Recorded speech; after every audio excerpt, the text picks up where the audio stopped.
Bueno, señores, vamos a escuchar a las 7:39 de la mañana el comentario del más esperado. Yo iba a decir que el comentario de los rumberos, pero no, así no. Los rumberos. Directamente desde Guruland. Desde Guruland. No. El comentario de nuestro coordinador, Ernesto Jiménez, el gurú. Cuando la palabra alumbra y deslumbra. Señores, gracias Julio Alberto. Hay que disfrutar eso, sobre todo tan tempranito en la mañana. Hay que disfrutar el trabajo que uno hace. Y la verdad es que, ¿quién fue que dijo que cuando tú trabajas en lo que amas, no trabajarás un solo día de tu vida? Esa frase es muy citada. Gracias a Dios, el más grande, el todopoderoso, por permitirnos estar acá. Gracias a toda la familia del Rumbo de la Mañana y de RCC Media y a ustedes, amigos y amigas. Muchísimas gracias por su sintonía. Quiero hablarles de las medidas del presidente Abinader para proteger la soberanía y el derecho a existir del pueblo dominicano en este drama migratorio que, insisto, es un drama existencial para nuestro país y para el futuro de la República Dominicana. Y en este sentido quiero sacar dos grandes lecciones.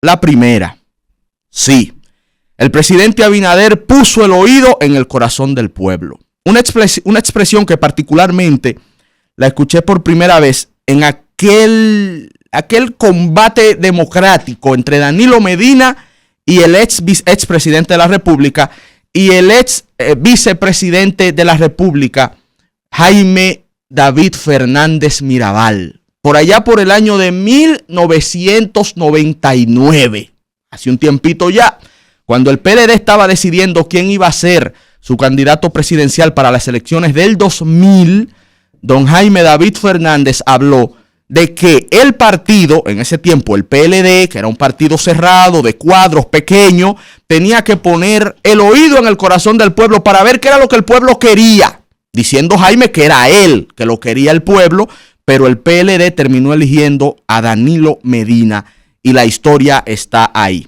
Ganó Hipólito Mejía las elecciones del 2000. Pues yo tomo esa expresión desde allá, desde hace 26 años, y yo creo que el presidente Abinader puso el oído en las exigencias del pueblo.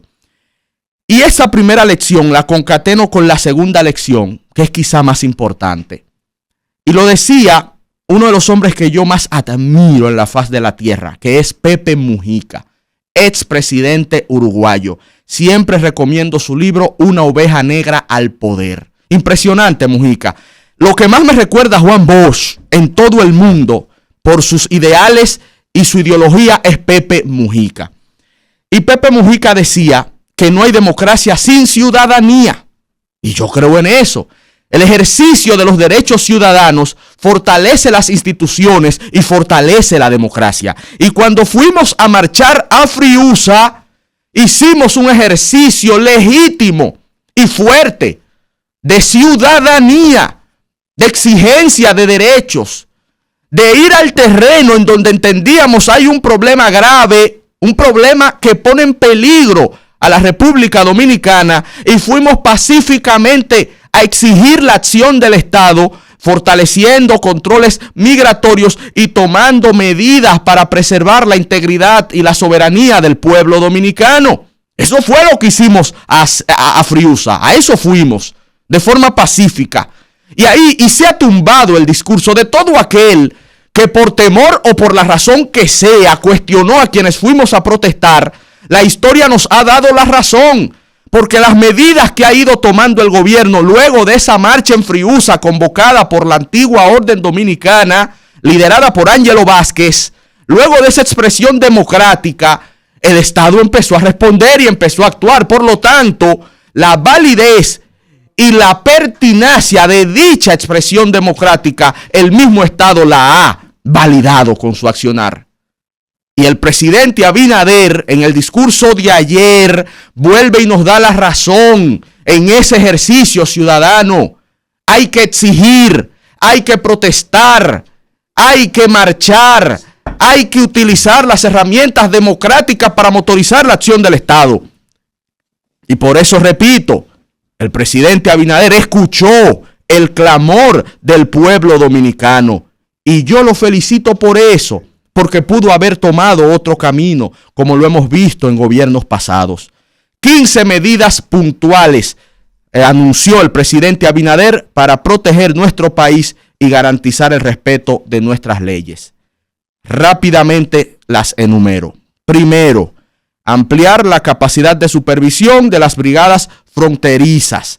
Segundo, reforzar la vigilancia fronteriza con 1.500 efectivos adicionales.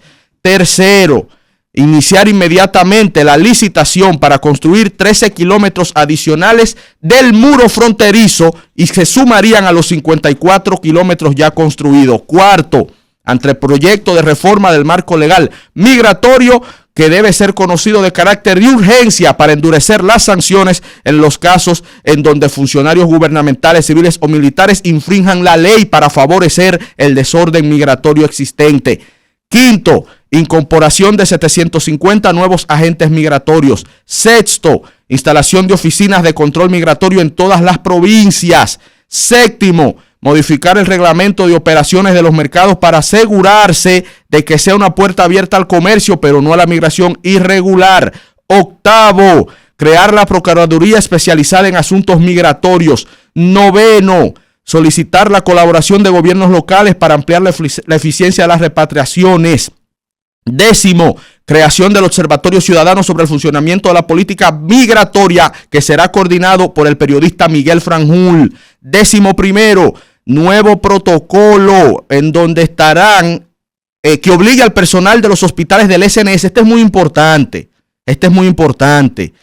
Se establecerá un protocolo para que los hospitales del Sistema Nacional de Salud exijan los siguientes requisitos a los ilegales extranjeros o a los extranjeros en sentido general que quieran utilizar los servicios de salud del pueblo dominicano. Que tengan identificación, que tengan carta de trabajo en el país o prueba domiciliaria. Tendrán una tarifa para los servicios brindados y en el caso de no cumplir con ninguno de estos requisitos, el paciente será atendido, pero luego de que se recupere, será inmediatamente repatriado. Esto es muy importante y esto también lo habíamos exigido en Friusa.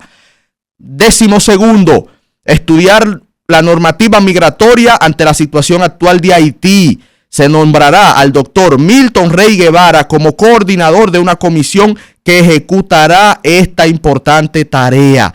13º, aumento de un 25% en las zonas francas y de un 30% en el sector turístico.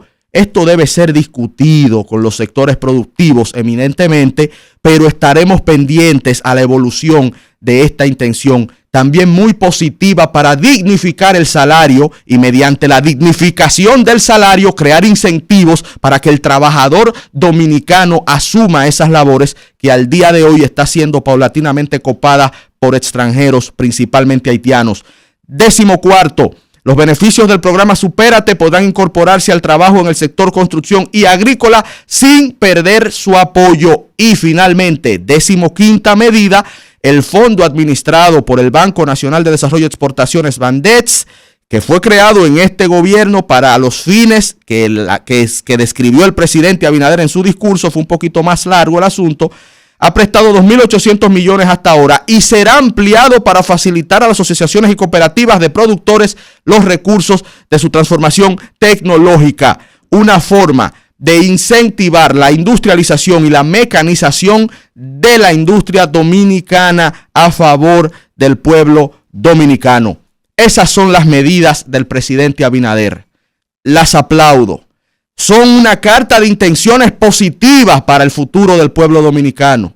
Eso fue lo que fuimos a exigir en Friusa. Eso fue lo que exigimos el año pasado en la marcha hacia el Palacio Nacional, también convocada por la antigua orden y donde yo también participé. Entonces, si soy coherente, si soy racional y si mi intención al marchar de forma pacífica fue exigir la acción del Estado en estas medidas, yo creo que debo darle al presidente de la República, Luis Abinader, por lo menos el tiempo prudente de empezar a ejecutar lo anunciado.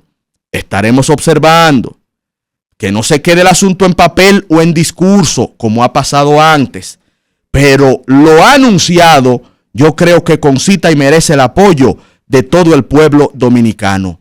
Finalizo agregando lo que creo debió ser la medida 16. Y es algo inclusive que había sido solicitado por la oposición. Un gran pacto de todas las fuerzas vivas de la nación a favor de medidas concretas que protejan la nacionalidad del pueblo dominicano. Estas acciones, amigos, deben verse como un tema país. Este drama existencial debe ser asumido como un tema país. No debe ser asumido con politiquería, ni desde el oficialismo a su favor, ni desde la oposición para ganar adeptos. Porque le estaríamos en ese ejercicio politiquero haciendo un daño terrible a la nación. Ni de una parte ni de otra. Esa debe ser la medida 16. Aunar esfuerzos para en la mesa del diálogo sincero y patriótico concertar medidas que apoyemos todos y que a una marchemos hacia la protección de nuestra identidad, de nuestra cultura, de nuestra fe y de nuestro Estado, que es la única garantía de bienestar, progreso y paz del pueblo dominicano.